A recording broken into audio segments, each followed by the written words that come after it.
지난 2016년 군에서 근무 중 급성 백혈병에 걸렸지만 제때 치료받지 못해 숨진 고 홍정기 일병.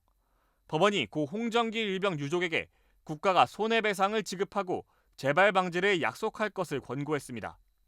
서울중앙지법 민사 30일 단독 재판부는 홍 일병 유족이 국가를 상대로 낸 손해배상 소송에서 정부가 유족에게 총 2,500만 원을 지급하고 깊은 애도와 위로를 전하는 조건으로 화해 권고를 결정했습니다.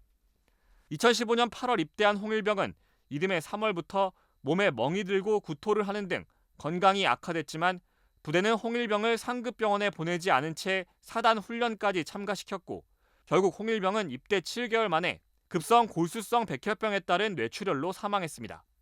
군 당국이 홍 일병에게 제대로 된 진단과 치료를 제공하지 않아 숨지게 했다며 2019년 3월 1억 5천만 원을 요구하는 손해배상 소송을 낸 유족은 이번 법원의 화해 권고 결정을 받아들이기로 했습니다.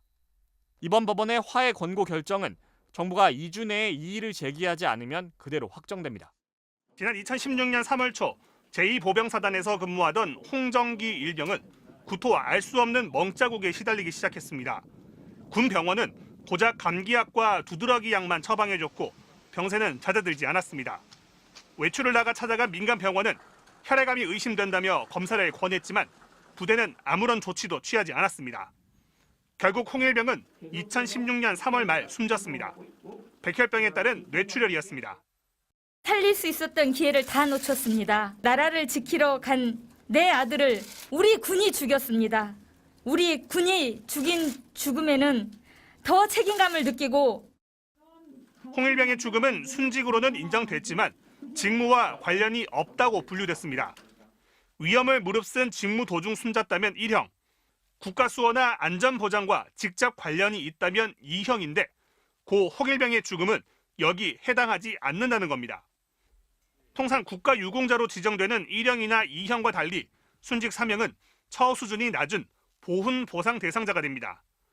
유족이 매달 받는 보상금이 60만 원가량 적고 자녀와 형제 중 한 명이 보충역으로 편입되는 병역 혜택도 없습니다. 군 사망사고 진상조사위원회는 치료는-가녕, 훈련을 시켜 홍 일병이 숨진 것이니 직무 관련성이 인정된다고 판단했지만 국방부는 받아들이지 않았습니다.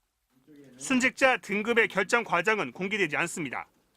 위원회에 어떤 사람이 어떤 경로로 위촉되어서 활동하고 있는지에 대해서도 사실상 기밀입니다. 문제를 제기할 수 있는 것이 보장되어야 된다고 보는데 마련되어 있지 않고 유족은 자신의 아들뿐 아니라 누구나 군 복무를 충실히 하다 숨졌다면 임무 중 사망한 것으로 폭넓게 인정해야 한다고 호소했습니다.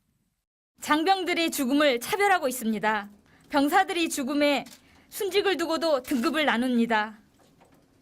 대한의 아들들은 정육점 고기가 아닙니다. MBC 뉴스 김수근입니다.